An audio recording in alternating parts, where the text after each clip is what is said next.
Novembre 2022, lancement grand public de ChatGPT. Alors si vous ne saviez pas ce qu'était l'intelligence artificielle, maintenant, difficile de passer à côté de la grande question, comment est-ce qu'elle va transformer nos métiers ? Eh bien, l'IA est au cœur de beaucoup de fantasmes, de beaucoup de craintes, et on va en parler pendant cet échange. Mais 1 an et demi après le lancement de ChatGPT, où en sont nos métiers ? Est-ce qu'il y a eu un vrai bouleversement de nos quotidiens professionnels ? Et surtout, est-ce qu'on a réussi à faire de l'IA un allié et non pas un ennemi ? Pour ce nouvel épisode, je reçois Manuel Davy, président de la Cité de l'IA, CEO de Vecchia et ancien chercheur en intelligence artificielle. Bonjour Manuel. Bonjour Grace. Je suis ravie de te recevoir sur ce podcast, dans ce nouvel épisode. Je le disais, l'IA attise les fantasmes, elle attise aussi les craintes dans nos quotidiens, qu'ils soient professionnels mais aussi personnels. Au final, on va en parler. Avant de te poser des questions, on va aller à la rencontre de nos auditeurs à Toulouse. Très bien. Grande question. Je l'utilise de plus en plus. On va dire qu'au début, je savais pas trop comment ça fonctionnait, donc ça me prenait plus de temps qu'autre chose. Quand j'ai pas d'idée pour quelque chose, juste je lui donne un contexte et ça m'aide à planter la graine et derrière à être plus créatif. Un avantage, ça peut alléger certaines charges de travail. Je pense que ça peut aider beaucoup de services, ça peut automatiser beaucoup de process, aider vraiment beaucoup l'utilisateur final dans plein de tâches, que ce soit des tâches rébarbatives ou quoi. Dans un monde capitaliste qui est drivé par la productivité, c'est difficile de s'en passer. Donc si tu as pour optique de faire un maximum d'argent, d'optimiser ton temps et tout, j'ai envie de dire qu'il faut l'utiliser, ou il faut au moins être capable de l'utiliser dans les moments qui comptent. Après, le revers de la médaille, c'est que forcément, si on va plus vite, on a besoin de moins de personnes. Donc voilà. Je pense qu'il faut faire attention quand même à la façon dont on l'utilise, de ne pas oublier qu'il y a des vrais humains qui souvent peuvent participer à tout ce dont on a besoin. Il n'y a déjà pas beaucoup d'emplois pour certaines personnes et le fait de remplacer les gens par l'intelligence artificielle, pour moi, ça va poser problème à un moment donné. Je pense qu'il faut l'appréhender de la manière plutôt positive, pas en avoir peur, plutôt le prendre en main, s'éduquer un peu dessus. Je pense que c'est la chose la plus saine à faire, plutôt que de suite la repousser ou dire non, ça va me remplacer, pas du tout. Je pense que si on l'appréhende de la bonne manière, ça peut être un outil accélérateur formidable en fait.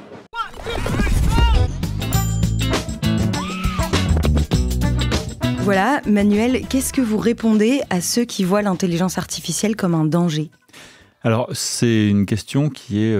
l'intelligence artificielle vient questionner nos sociétés de manière très forte. C'est une évolution technologique majeure, comme il n'y en a pas très souvent dans l'histoire de l'humanité. Donc forcément, elle questionne les sociétés. La peur fait partie de ces questionnements et devant une nouveauté, forcément, quand on ne connaît pas, on a peur. Alors, il ne faut pas non plus être naïf sur l'intelligence artificielle. Bien sûr, elle a des avantages et on en parlera probablement, mais beaucoup d'apports pour les entreprises, pour les personnes dans leur vie quotidienne, dans le diagnostic médical. C'est un champ des possibles absolument phénoménal, génial.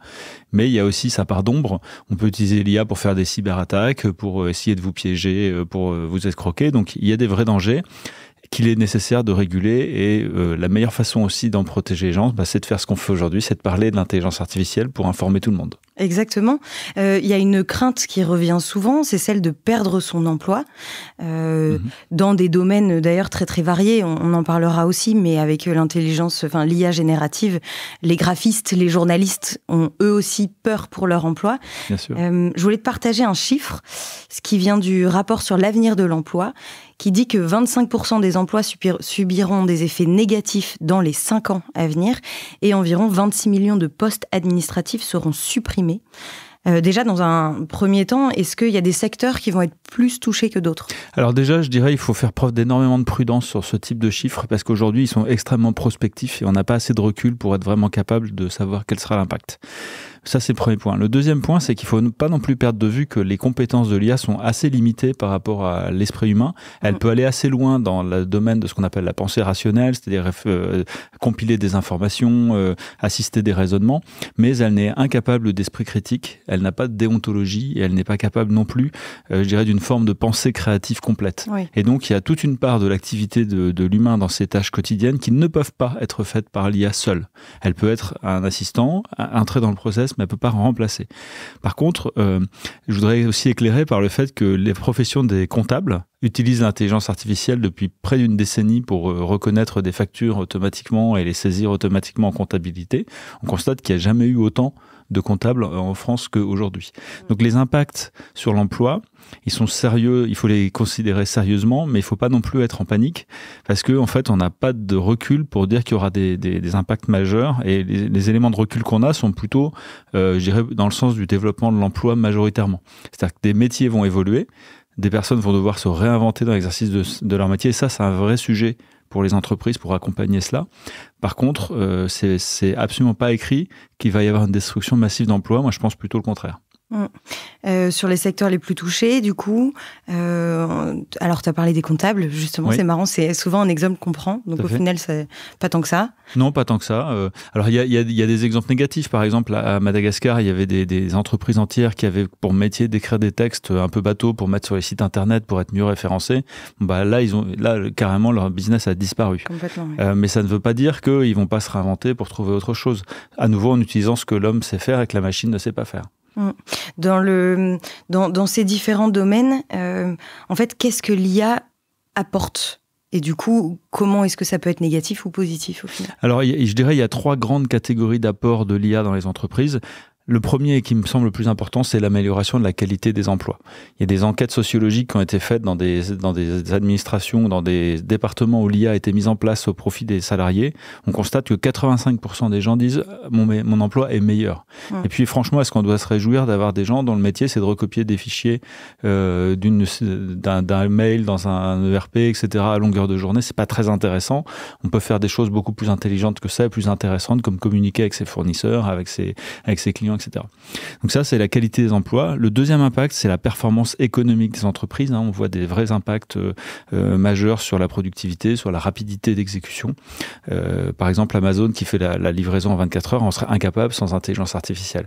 Et donc, c'est ça qui leur a donné leur avantage compétitif. Et puis, le troisième gros enjeu, c'est l'impact environnemental. Alors, certaines IA dites un peu récréatives peuvent être polluantes et à mon avis, ne sont pas très intéressantes. Mais il y a des IA beaucoup moins sexy, on va dire, mais qui sont extrêmement puissante et utile pour améliorer la consommation énergétique des procédés, jusqu'à 25% d'énergie en moins, c'est quand même considérable, et ça, c'est grâce à l'IA. D'accord. On parlait, du coup, tu parlais d'améliorer pas la qualité des métiers, mais disons cette idée aussi que tous les métiers peu qualifiés vont disparaître, demander aussi aux actifs d'être plus qualifiés. Il y a quand même un sujet là-dedans. Est-ce qu'il n'y a quand même pas des gens qui seront laissés sur le carreau ? Si, on peut, bien sûr, il y aura des personnes pour qui l'adaptation va être difficile. Mais ce qu'il faut bien garder en tête aussi, c'est que l'intelligence artificielle rend l'accès à la technologie globalement plus facile que la technologie précédente. L'exemple que je prends souvent, c'est que avant de découvrir la dictée vocale, ma mère ne m'envoyait jamais de SMS parce que trop compliqué. Depuis qu'elle a découvert la dictée vocale, c'est devenu beaucoup plus facile pour elle. Et ça, c'est de l'IA. Non, ça va. J'ai de la chance. Mais je dirais, c'est aussi un accès à la technologie qui est facilité, et ça, c'est un vrai atout. Par contre, il y a des personnes qui ont une certaine façon de faire leur emploi, qu'elles font depuis pas mal d'années parfois, qui vont devoir évoluer, et ça peut être un challenge personnel assez important, et donc l'employeur a une vraie responsabilité dans l'accompagnement à l'adaptation. Vous êtes le CEO de Vecchia, on en a parlé, donc spécialisé dans la gestion de stock. Quel est l'impact de l'IA dans ce domaine-là, très logistique en fait ? Alors c'est très intéressant parce qu'on a justement pas mal de recul maintenant par rapport à ça. Alors pour bien expliquer le contexte, donc notre plateforme en fait elle calcule en fait quelles sont les commandes que l'on doit passer à ses fournisseurs quand on a énormément d'articles à commander ou beaucoup de références et beaucoup de sites à approvisionner, et ça peut être très fastidieux. Donc le cas typique, c'est une entreprise qui utilise un énorme fichier Excel avec 40 colonnes et 2000 lignes, avec chaque ligne, c'est chaque référence, et puis il y a une personne qui doit mettre des chiffres dans les cases pour dire combien je vais commander, puis à la fin de la journée, elle a les yeux, elle passe sa journée sur l'écran, donc c'est très difficile comme métier. Donc nous, on apporte un précalcul de tout ça, avec plus une assistance par l'IA, donc tout est précalculé, la personne a juste à vérifier, challenger, changer ce qui lui convient pas. Avec on attire son attention sur là où on a des doutes, etc. Et en fait, on se rend compte que les gens, ils passent moins de temps à faire de la bête saisie, ils passent plus de temps à réfléchir et à informer et à communiquer. Et donc ça, c'est une vraie évolution positive pour la plupart parce que c'est intéressant. C'est beaucoup plus intéressant comme métier. Et puis, on est aussi face à un marché de l'emploi sur ce métier-là où il n'y a pas assez de gens, en fait. Donc, on permet à des entreprises de se développer en ayant une équipe qui grossit moins vite, parce que de toute façon, ils sont incapables de la faire grossir plus vite. Il n'y a pas assez de personnes qui veulent faire ce métier-là. C'est ce que j'allais te demander justement. Est-ce qu'il y a de la suppression d'emplois à cause de VECA? Pas du tout. Non, au contraire, nos clients sont plutôt dans les phases de croissance et de développement. Alors pas uniquement grâce à notre solution, mais en partie, parce qu'elle leur fait faire des gains économiques très significatifs, mais aussi parce que du coup, ils deviennent attractifs pour des métiers, pour attirer des talents, parce que l'IA, c'est une marque aussi d'innovation et de modernité. Ce qui est intéressant dans tout ce que tu dis là aussi, c'est que on a peur que l'intelligence artificielle remplace l'humain. Je mets des guillemets parce que je trouve que le mot est quand même fort. Et au final, on se rend compte par là que c'est moins de logistique pour l'humain, parce que du coup, le calcul va être fait par l'intelligence artificielle, qui va permettre plus de, tu le disais, de la communication, j'imagine plus d'humain en fait. De l'empathie, de l'intuition, de l'émotion, enfin tout ce que la machine ne peut pas faire. Il y a une citation que j'aime beaucoup de Jean Fourastier qui dit la machine, c'était avant l'intelligence artificielle, mais ça s'applique aussi. La machine amène l'homme à se spécialiser dans l'humain. Et je trouve que ça s'applique très bien à l'intelligence artificielle, telle que je peux la constater dans les entreprises que j'accompagne. Ouais, je voulais vous faire écouter justement un extrait sur les solutions pour faire face à l'intelligence artificielle. Très bien. Et je pense que ça va être assez intéressant. Alors, hop. Instead of racing against the machine, we need to learn to race with the machine. D'aller dans des secteurs où il va être complémentaire de l'intelligence artificielle et non pas écrabouillé par l'intelligence artificielle. C'est de savoir ce qu'un écrivain peut faire en association avec l'intelligence artificielle pour faire mieux qu'un écrivain tout seul. Alors, on a deux personnes qui parlent. Je les ai mis l'un à côté de l'autre. Le premier, c'est Eric Brynjolfsson. Alors, je crois que j'écorche son nom.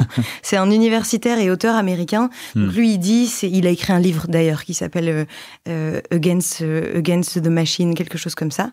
Donc lui, il dit on doit aller avec la machine et suit ensuite Laurent Alexandre qui a d'ailleurs lui écrit un article qui s'appelle L'IA va tuer l'homme 1.0 et qui défend l'idée qu'on doit collaborer avec l'IA. Qu'est-ce que tu en penses? Alors, beaucoup de choses. Alors, clairement, l'IA s'est déjà invitée dans notre vie quotidienne, qu'on en ait conscience ou pas. Donc, dès qu'on utilise une machine un peu comme une voiture électrique, un smartphone ou un réseau social, on est déjà dans l'usage de l'IA. Est-ce que ça a transformé la nature des personnes qu'on est? Je ne pense pas fondamentalement. Je rappelle qu'il y a plusieurs siècles, Socrate disait déjà que l'écriture allait tuer la capacité de mémoire chez l'homme. Donc, et il n'était pas particulièrement crétin, je pense. Donc, je pense que ces remarques-là, elles sont forcément posées par l'émergence d'une nouvelle technologie disruptive. Mais je pense qu'il faut aussi avoir confiance dans la capacité de l'homme de s'adapter. C'est sa principale qualité. Et finalement, de rester intelligent. Chaque génération dit que la génération d'après ils sont incapables de tout à cause de ceci, cela. On avait déjà des textes latins qui disent ça déjà chez les Romains. Donc, je pense qu'il faut rester extrêmement prudent. Par contre, il ne faut pas être naïf. Ça veut dire qu'il y a quand même des risques psychosociaux, mais qui sont liés plus à l'usage des écrans, à mon sens, qu'à l'intelligence artificielle elle-même. Oui, pareil pour le processus d'écriture. On dit que le mouvement permet aussi de stimuler certaines zones du cerveau pour la mémoire, là où l'ordinateur, du coup, est moins bon là-dedans. Voilà, c'est ça. Ce qu'il faut se dire, c'est qu'une IA comme ChatGPT, elle fait des trucs moyens. En fait, elle moyennise tout ce qu'elle trouve sur Internet ou dans ses bases documentaires. Donc, si vous voulez écrire un livre pas terrible, vous pouvez le faire avec ChatGPT. Il n'y a aucun problème. Par contre, si vous voulez faire une vraie création originale qui va vous valoir un prix, le prix Nobel de littérature, c'est certainement pas avec ChatGPT que vous allez l'écrire. Ouais. C'est marrant, c'est Disney d'ailleurs, je crois, qui a sorti un dessin animé ou un animé avec en fond des images générées par l'intelligence artificielle. Généré avec l'intelligence artificielle, parce qu'il y a toujours un artiste derrière qui va donner des directives et qui a la vision de ce qu'il souhaite réaliser. Et ça, typiquement, on parlait des métiers. Est-ce que l'intelligence artificielle va supprimer des emplois? Elle va aussi certainement en créer, par exemple, des experts du prompt. Tout à fait. Alors, elle va surtout faire évoluer fondamentalement des métiers qui resteront toujours importants. On aura toujours besoin d'images, on aura toujours besoin de vidéos, et on aura toujours besoin de personnes qui qui pilotent la création de ces contenus. Donc, les graphistes, les vidéastes vont continuer d'exister avec des nouvelles technologies, mais ce sera toujours le même métier. Fondamentalement, c'est d'avoir une idée et de la mettre en image. Oui, comme on voit, Photoshop qui a intégré l'intelligence artificielle, au final, c'est un gain de temps qui permet d'être plus créatif sur d'autres activités. Voilà, donc il faut comprendre la technologie, se former et puis en connaître aussi les limites pour pouvoir adopter. Sur cette question de la formation, oui. Qu'est-ce que ça implique pour ceux qui se forment aujourd'hui, les jeunes? Est-ce que en France, on va parler de ce qu'on connaît, mais est-ce qu'en France, les écoles sont déjà dans ces sujets-là ou... Alors, les écoles commencent à s'emparer du sujet. Et nous, à la Cité de l'IA, on essaye justement de faire du lobbying aussi auprès des établissements d'enseignement supérieur pour qu'ils boostent vraiment leur cursus, et pas uniquement sur les parties techniques de l'intelligence artificielle. C'est-à-dire que ça doit être une formation maintenant qui touche un peu tout le monde, parce que ça rentre dans nos vies et c'est très important d'en connaître la réalité et de sortir du fantasme. Et il faut reconnaître qu'aujourd'hui, c'est pas si simple, parce qu'il y a beaucoup de médias et beaucoup d'entreprises privées aussi qui ont un intérêt économique à alimenter une vision fantasmée de l'intelligence artificielle qui est fausse. Quand on fait des robots qui vous sourient, qui vous parlent, etc. Bon, c'est un gadget intéressant, mais c'est pas un progrès fondamental par rapport à la version d'avant, c'est incrémental. Donc c'est très important aussi que le grand public connaisse ça et ait conscience de ça, qu'il est aussi en train de se faire manipuler par des gens qui veulent leur vendre des choses. Donc il faut rester toujours avec du recul et comprendre quels sont les avantages réels de l'IA, parce qu'il y en a beaucoup, pour améliorer tous les aspects dont on a parlé tout à l'heure. Et dans le quotidien professionnel, oui. On parle des jeunes, mais ceux qui sont actifs aujourd'hui, comment est-ce qu'ils peuvent faire face, comment ils peuvent ne pas se sentir dépassés en fait par l'IA? Alors, je dirais c'est une technologie qui est tout à fait facile à dompter dès lors qu'on prend le temps de s'y mettre. Et s'y mettre, ça veut dire quoi? Ça veut dire simplement essayer. Essayer avec un petit peu de persistance, justement pour aller jusqu'à comprendre les limites de la technologie. Tant qu'on n'a pas atteint la limite, ça veut dire qu'on n'a pas suffisamment essayé. Donc moi, ma préconisation, c'est vraiment d'essayer plein de choses pour générer des images, pour générer du texte. Ça, c'est les aspects les plus faciles et les plus abordables. Mais il y a plein d'autres dimensions dans l'IA pour faire des prévisions, pour assister au diagnostic médical. Et ça arrive plutôt à travers les logiciels que utilisent les gens au quotidien. C'est vrai que dans les grands domaines qui vont être ou qui sont déjà touchés par l'IA, il y a le transport, la banque et aussi la santé. En fait, en vrai, tous. Il n'y a pas de secteur aujourd'hui qui ne soit pas concerné de près ou de loin par l'IA. Ouais. Ce qui est intéressant, en tout cas, je trouve, avec l'exemple de la santé, c'est tout ce que ça va apporter.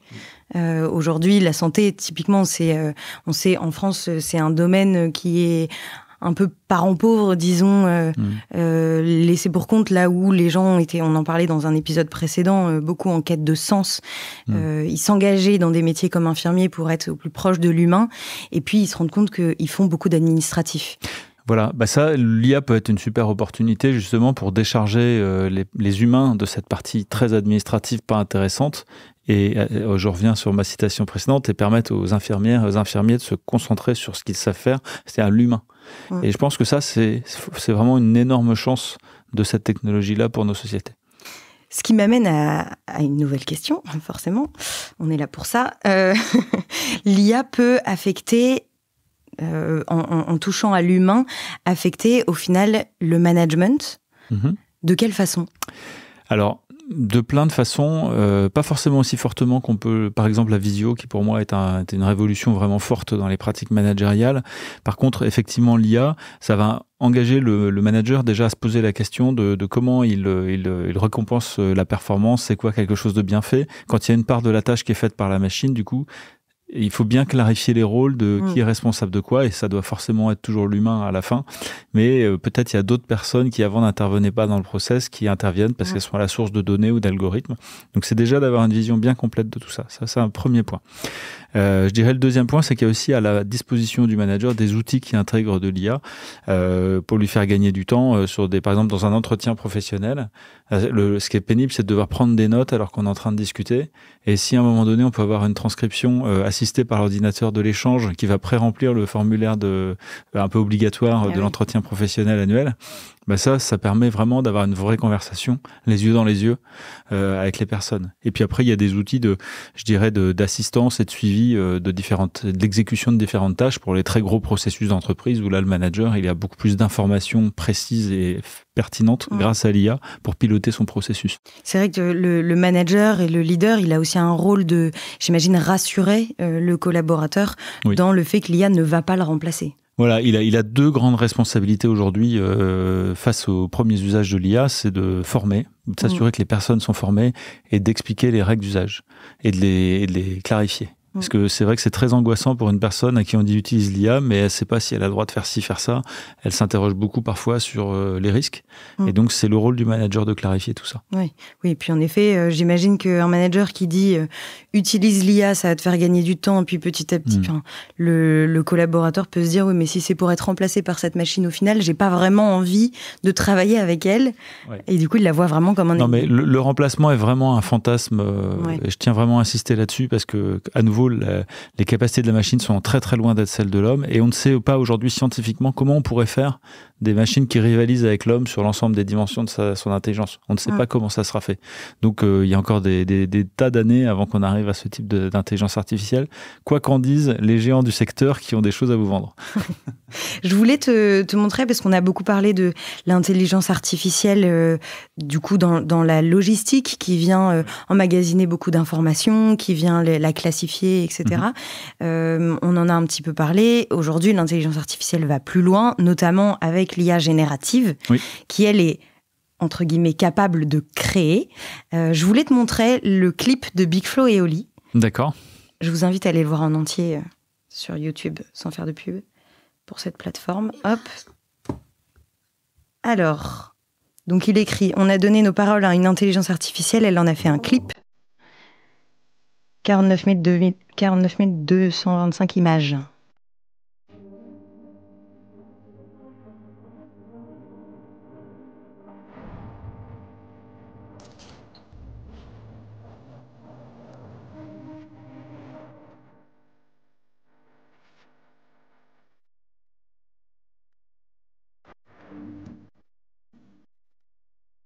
Dans ce qu'on voit là, au final, ce ne sont du coup que des images qui ont été générées par l'IA et qui viennent réagir à ce que eux racontent. Au texte, ouais.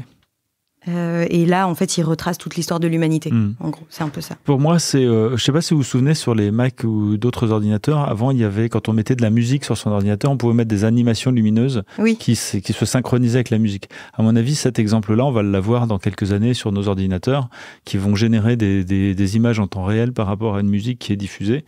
Parce que finalement, ça reste un petit peu une évolution de ça. Donc c'est beau, mais moi personnellement je suis pas bluffé plus que ça. C'est-à-dire que quand on connaît la technologie, il y a des mots qui sont associés dans des bases de données à des images, et là ils font l'inverse, ils repartent au lieu de partir de l'image et de la décrire, donc c'est le processus inverse, on part du texte pour créer une image qui ressemble ou qui colle, mais il n'y a pas de créativité originale. C'est-à-dire qu'on ne verra pas quelque chose qui n'a jamais été vu avant, de manière, en termes d'univers graphique, on ne va pas voir, sauf parce que en fait c'est des choses qui sont des combinaisons de ce qui a déjà existé. Si vous voulez faire un univers graphique réellement nouveau, en fait là vous avez besoin de l'humain.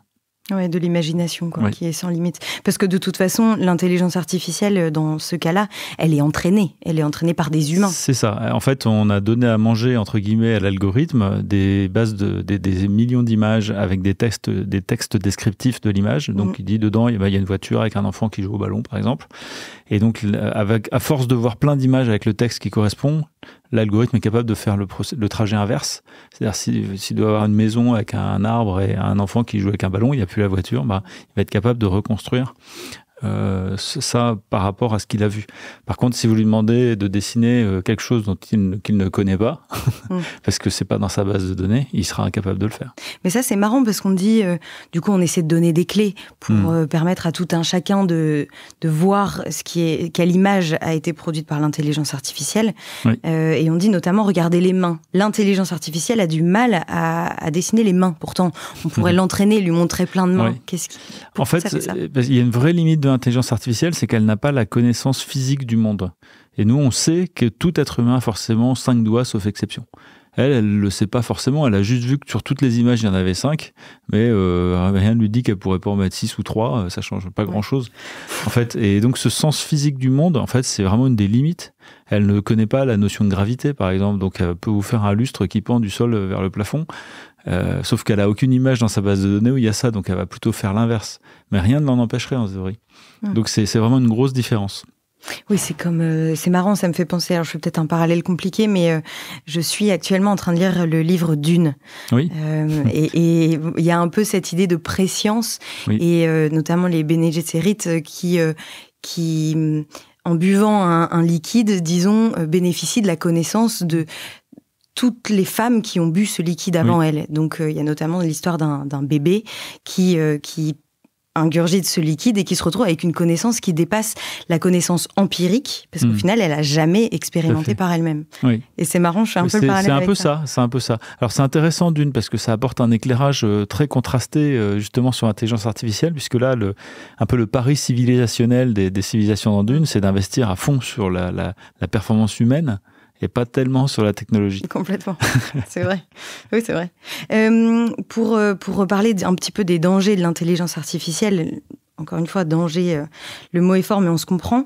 Il y a quand même des pontes de l'intelligence artificielle qui ont demandé, il y a quelques mois, un moratoire sur le développement de l'IA. Donc, je cite, ils ont dit « Les systèmes d'IA puissants doivent être développés que lorsque nous sommes convaincus que leurs effets seront positifs et leurs risques seront gérables. » Et ils préconisaient une pause de 6 mois dans l'entraînement des systèmes plus puissants encore que ChatGPT. Oui, alors je me suis beaucoup interrogé sur les raisons de cette ineptie. Il y avait par exemple Elon Musk dans les Ouais, alors lui, on peut toujours le soupçonner d'avoir des intérêts économiques, notamment de faire ralentir ses concurrents. Mais il y avait des scientifiques, effectivement, qui sont un peu à l'origine de certains algorithmes. Mais en fait, ce qu'il faut savoir, c'est que pour comprendre l'IA, on peut créer des IA en étant juste bon en maths, mais pour vraiment les comprendre, il ne faut pas faire que des maths. Il faut avoir un sens physique, il faut avoir fait de la sociologie, il faut avoir fait de l'épistémologie. Il n'y a pas beaucoup de personnes qui ont fait tout ça. Et il y a aussi toujours l'espèce de tentation de l'humain de tomber amoureux de sa créature. Et puis, il y a le côté un peu démiurge, on voudrait créer un dieu. Et je pense qu'à un moment donné, il y a dans l'emballement médiatique, il peut y avoir aussi une perte un peu de confusion, en fait. Parce que la réalité scientifique froide, c'est qu'aujourd'hui, tout ça, c'est du fantasme, en vrai. Il y a une technologie nouvelle qui a des apports, qui va changer nos sociétés sur le long terme. Mais on n'est absolument pas arrivé, même à l'imaginer, une technologie qui pourrait prendre le pouvoir sur l'humanité ou qui pourrait changer fondamentalement notre relation à la machine. Et du coup, est-ce qu'il y a nécessité d'encadrer le développement de l'IA ? Oui, alors oui, parce que l'IA peut être utilisée à des fins négatives. Elle peut être utilisée par des terroristes, par des cyberattaquants, elle peut être utilisée pour faire des robots tueurs. Ça, ce sont des usages qui, fort heureusement, ont été interdits par l'AI Act européen qui a été voté récemment, qui n'est pas encore transcrit dans les lois des pays, donc il sera prochainement. Mais il faut empêcher ces usages-là, bien sûr, oui. Et est-ce que ça passe forcément par l'État ? L'État a son rôle de régulateur. Donc forcément, oui, par l'État, pour cette partie réglementation. Après, chaque citoyen doit aussi prendre conscience de son impact sur le monde. Quand on s'amuse à générer des images juste pour rigoler, on consomme de l'eau, de l'électricité dans des data centers. Et finalement, c'est pas tellement différent que de jeter un papier dans la rue. Hein. C'est la même chose. On pollue. C'est vrai. Ouais. En préparant du coup cet épisode, j'ai vu que... une des craintes de l'intelligence artificielle, c'est qu'elle supprime des métiers. Donc, on en a parlé un petit peu. Oui. Il y a cet exemple, en tout cas aux États-Unis, dans certains États, dans les stations essence, il y a dans certaines stations l'interdiction d'utiliser les stations libre-service. En fait, elles n'existent pas, elles ne sont pas déployées pour préserver des emplois. Oui. Est-ce qu'il faut faire ça aussi avec l'intelligence artificielle ? Je dirais que ça, c'est un choix de société. Aux États-Unis, on a une protection sociale qui est très faible. Donc, quand on n'a pas de travail, on est vraiment complètement démuni. En France, on a fait des choix différents. Après, c'est pas à moi de les juger. Mais il faut que je dirais, la réglementation soit aussi cohérente avec la culture nationale où elle s'applique. Donc, je ne suis pas forcément en faveur, en France en tout cas, d'interdire certains usages, parce que je pense qu'ils vont qui sont, je dirais, éthiques, parce qu'ils vont quand même dans le sens du développement économique et de l'amélioration de l'environnement très clairement. Est-ce que, au niveau de l'éthique, est-ce qu'il y a on a parlé de l'écologie, mais est-ce qu'il y a des prérequis avant d'utiliser l'intelligence artificielle ? Alors je dirais il est prudent pour une entreprise qui veut se lancer dans l'IA de développer une charte éthique, donc qui va lui permettre de vraiment clarifier sa position sur le sujet auprès de ses employés, de ses clients, de ses fournisseurs et de toutes les parties prenantes, ce qui a pour mérite aussi de rassurer beaucoup de monde. Et puis elle doit toujours se poser la question de comment mon projet avec de l'IA se positionne par rapport aux valeurs fondamentales de l'entreprise. Est-ce qu'on est en cohérence ou est-ce qu'on est en opposition ? Parce que si on est en opposition, il vaut mieux arrêter le projet tout de suite, il ne fonctionnera pas. Oui, complètement. Donc ça nécessite un moment de communiquer dans l'entreprise et les leaders, mais j'imagine forcément, on en parlait avec le management aussi, les collaborateurs. Le rôle des leaders est absolument fondamental. Aujourd'hui, je considère qu'ils sont responsables de répondre à 3 questions fondamentales sur l'IA. C'est pourquoi l'IA est la meilleure solution pour faire ce qu'on veut faire, en quoi le projet avec de l'IA apporte quelque chose de vraiment important à notre entreprise, et troisièmement, pour chaque collaboratrice et chaque collaborateur, qu'est-ce que ça va lui apporter personnellement? Parce que c'est la question fondamentale qui est absolument importante à traiter. Ah oui, d'accord. C'est intéressant d'avoir ces 3 questions qui servent peut-être un peu de garde-fou, de ligne de conduite. Exactement. Et puis qui sont fondamentalement les questions que les gens vont leur poser. Donc il faut avoir les réponses. Oui, c'est vrai. J'avais une autre question, on termine un petit peu notre échange sur la fin du travail. En fait, en préparant cet épisode, je me disais, il y a quelque chose qui se trame depuis des années, une sorte de serpent de mer, disons, qui est, est-ce qu'on va un jour arrêter de travailler? Est-ce qu'on a besoin du travail? Enfin, toutes ces questions-là, c'est notamment l'économiste Keynes qui l'imaginait en 1930. Alors lui, c'était avec la mécanisation. Bon, depuis, on est passé à d'autres choses, l'automatisation, mais aussi l'intelligence artificielle. Et lui, il disait que l'idée, c'est de gagner du temps pour consacrer nos énergies encore disponibles à des buts non économiques. Ce qui est très intéressant venant d'un économiste. Tout à fait. Alors, c'est une question philosophique plus que technique aujourd'hui. Ce que je peux dire, c'est que la technologie en l'état actuel ne permet pas d'envisager la fin du travail de manière même importante, même 25% par exemple de travail en moins, on en est très loin. En fait, tout simplement parce que elle n'a pas la puissance qu'on peut parfois fantasmer et qu'elle apporte énormément de valeur, mais elle ne peut pas remplacer les parts créatives, éthiques, etc. de l'être humain. Après, sur la fin du travail un jour, moi je pense qu'il faut peut-être aussi le prendre dans l'autre côté plutôt que de le prendre par la technologie, c'est de le prendre par le regard sur l'être humain. Est-ce que l'humain a envie de ne pas travailler ou de ne pas être occupé, entre guillemets, dans un rôle économique, quel qu'il soit? C'est une question, à mon avis, j'ai pas la réponse, mais j'ai le sentiment que c'est pas le cas. Enfin, que oui, il a besoin d'être occupé, sinon on aurait probablement peut-être déjà réduit la masse de travail à l'échelle de l'humanité. Ça me fait penser à... on a beaucoup dit que le mot travail venait de tripalium, qui était un instrument de torture. Oui. Et en fait, aujourd'hui, cette idée-là est plutôt critiquée, parce qu'on dit que ça vient d'un autre mot latin, dont j'ai oublié le terme, mais qui veut plutôt dire passage. Oui. Comme si le travail, c'était aussi des étapes qui nous permettent d'avancer dans notre vie. Et je trouve que c'est une lecture du travail qui est plus positive, disons, et qui, à ce moment-là, signifie que le travail nous apporte quelque chose. Je pense qu'on peut pleinement se réaliser dans son travail. Aujourd'hui, il y a des métiers où on ne peut pas se réaliser parce que c'est des jobs un peu pourris. Et je pense que l'IA peut être justement une opportunité pour faire réduire fortement la part des tâches un peu pourries qu'on peut avoir dans certains jobs, pour permettre aux personnes de se redévelopper dans d'autres dimensions d'accompagnement, d'empathie. La relation d'humain à humain, la machine n'en sera par définition jamais capable. Et là, il y a des champs de développement énormes. Oui, on développe d'ailleurs l'humour. On essaie de développer l'humour chez les robots, par exemple. Et en fait, on leur apprend à réagir en riant, mais ils rigolent pas vraiment, ils ressentent pas vraiment l'humour. En fait, il y a un concept qui est très intéressant dès qu'on rentre vraiment dans le sujet de l'IA, c'est qu'est-ce qui fait qu'une réaction est vraiment humaine? Par exemple, l'empathie, aujourd'hui, des IA peuvent avoir l'air triste, rire, etc. Et on y croit. Mais sauf que c'est factice, en fait. Et ça veut dire quoi? C'est quoi la vérité de ce sentiment? La vérité de ce sentiment, elle influe sur nos comportements, nos décisions et nos choix. Ce qui n'est pas le cas dans une IA. Et ça, c'est une vraie différence fondamentale qui fait qu'il ne faut pas se laisser avoir par l'imitation. Parce qu'une IA, elle sera sympa avec vous, mais, entre guillemets, elle en a rien à foutre puisqu'elle n'a pas de pensée, en fait, en vrai. Elle est juste là pour vous renvoyer ce qu'elle pense que vous attendez. Ouais. Et puis c'est hyper inquiétant parce que c'est aussi, vous le disiez au début, on vient, rendre moyen toutes les créations, toutes ces choses-là. Mais pareil, on vient créer. En fait, on vient simplifier toutes les émotions. On standardise les émotions et les sentiments, quoi. Exactement. Donc, en fait, on étend le domaine du bullshit un cran plus loin. Donc moi, je suis assez réservé sur ces usages-là. Quand ils sont génériques. Par contre, dans des usages très spécialisés, en psychiatrie par exemple, ça peut être des vrais outils extrêmement utiles pour les médecins. Mais ça reste un outil. Ça reste, au service de l'humain.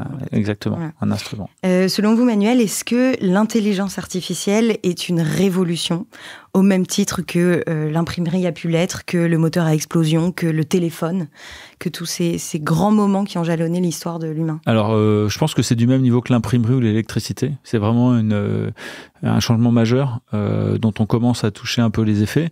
Donc oui, c'est vraiment une révolution qui arrive à un moment de la vie de nos sociétés où il y a des gros challenges de toute façon qui se posent sur l'environnement, sur la crise des démocraties aussi. Donc l'IA arrive à ce moment-là et peut aider à faire basculer du bon côté ou du mauvais côté en fonction de ce qu'on sera capable de faire avec. En tant qu'être humain. C'est pas la technologie là qui est en cause, mais c'est vraiment la gouvernance de nos sociétés en fait qui est au centre du sujet là. Bien, merci beaucoup Manuel Davy pour toutes ces informations. Avec plaisir. Ce qui est certain, c'est que on peut pas arrêter l'intelligence artificielle, on peut pas arrêter le progrès au final. Je pense qu'on n'y a pas intérêt.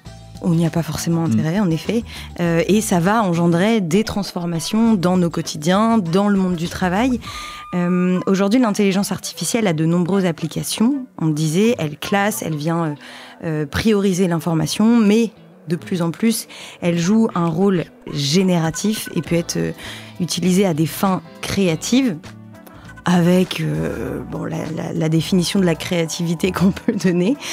Comment faire face à tout ça? Comment s'y préparer en tant que travailleur et dans nos quotidiens? Et puis comment considérer l'IA comme un allié et non pas comme un ennemi? Arrêter de fantasmer au final l'IA.